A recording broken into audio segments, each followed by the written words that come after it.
Hi everyone.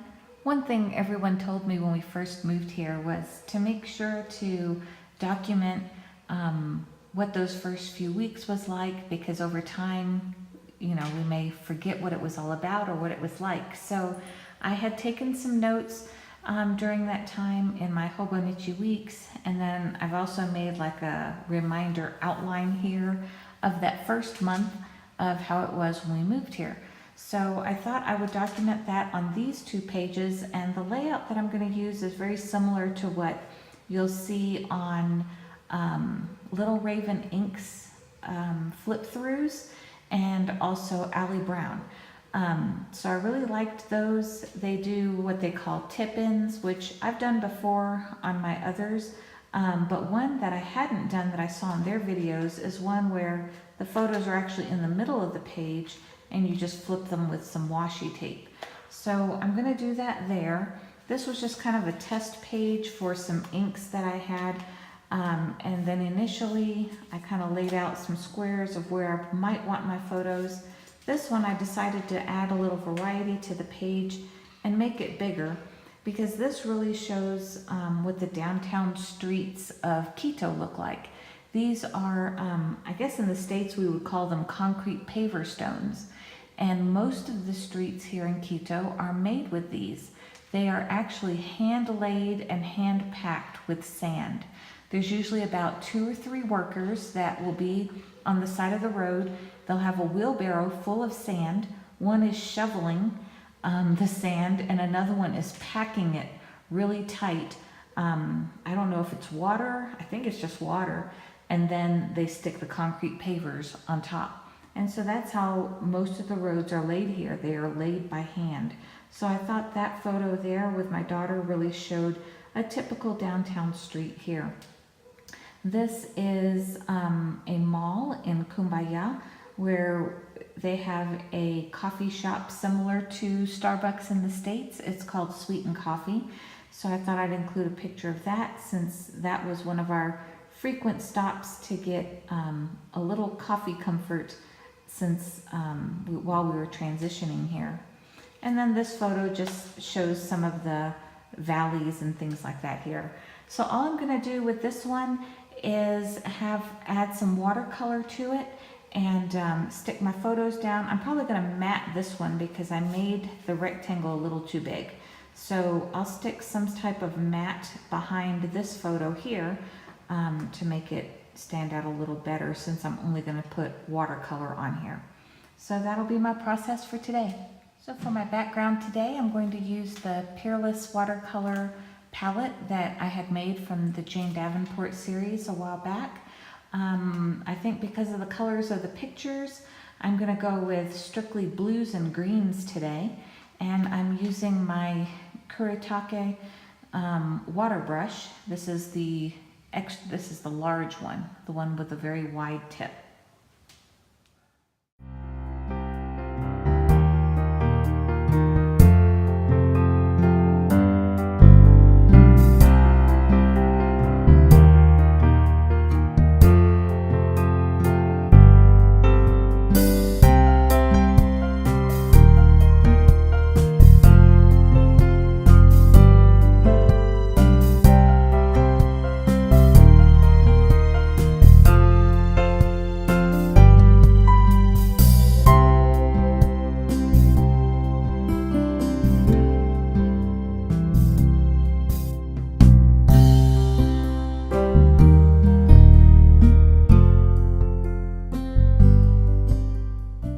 To back my photos, I did bring some 4x6 AC American Crafts cardstock. This one is very fitting. It happens to be called Tropicals, and it has a really pretty blue-green that I can use as a matte for my photos.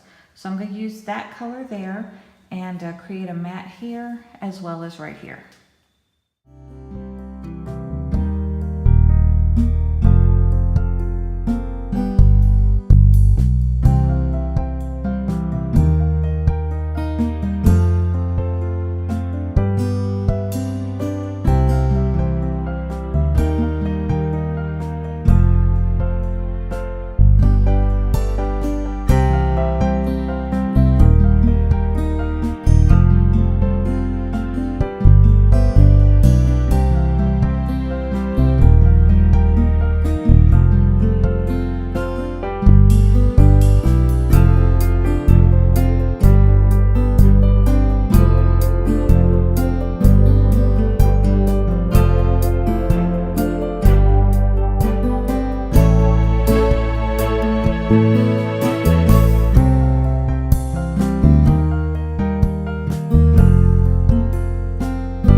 if I tried to create that flip right here, these pictures are one, a little too small for that. I should have made them a little bigger, but also I'm gonna end up covering half of his face or one of the girls completely, no matter which way I do that.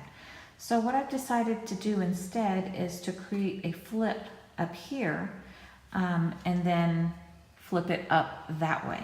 So sometimes as you're going, the plan can change. So because of that, since I wrote all of my plan in ink, that's going to show a little bit as well. So I'm going to just stick a piece of gold washi tape down here, and here I'm making a flip as well.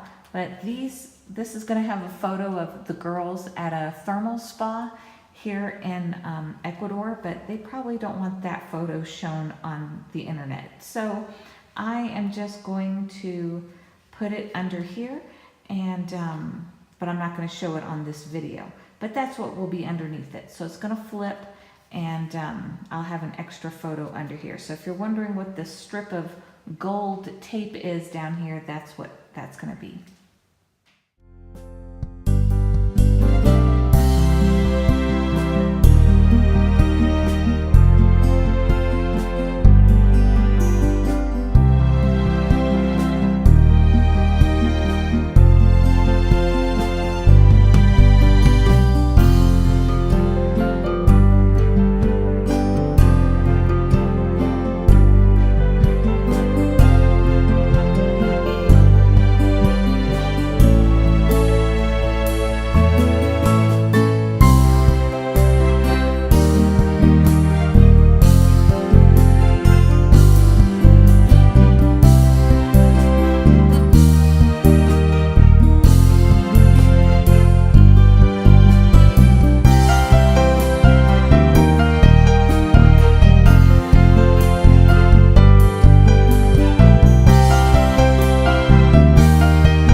Okay, so now that I've taped in all my pictures and flips where I want to put them, the rest of this area is all going to be for journaling.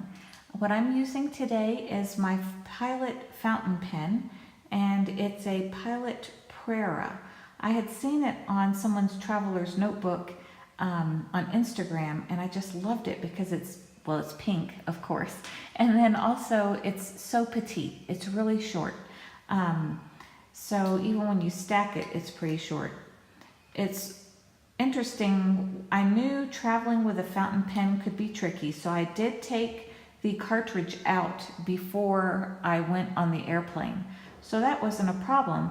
But when I first came, I kept having a problem with the ink just going everywhere, and I couldn't figure it out. Finally figured it out this week. We are at 9,000 elevation plus here in Quito, whereas when we drive to the valleys, they are about 2,500 feet lower than us. So when I have this in my bag and we're driving back and forth between the valley to the mountains, that amount of elevation is just enough to put too much pressure on this and make the ink come out too much and leak. So just a tip, if you decide to fly, or if you go to a mountainous area like Colorado or the Olympia Mountains or whatever, carrying a fountain pen can get a little messy. It cleaned up very easily. It wasn't a problem, but I finally figured out why it was leaking on me. So anyway, I'm just going to do all my journaling for the month of November.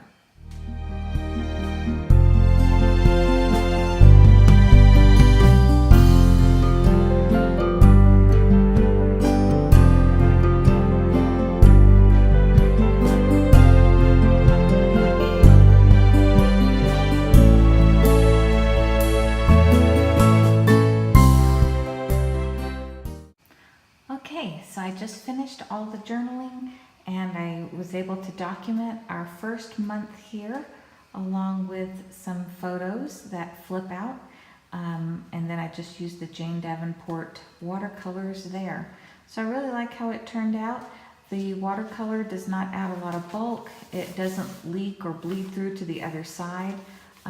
This ink does a little bit, the Momento, but that's okay because on this page I was going to continue with what I had done over here of using collage papers and things like that. So I think I like alternating. That way it doesn't get too bulky. I do want it to have chunkiness to it. That's the beauty of having a traveler's notebook. But at the same time, I don't want the whole thing to be very glued down and thick. So I like this alternating of just doing color on one layout and then the next layout maybe layering more items. So the next one that I'm going to do will have collage papers, and then it's going to have a whole bunch of photos because that's about our house hunting experience here in Ecuador.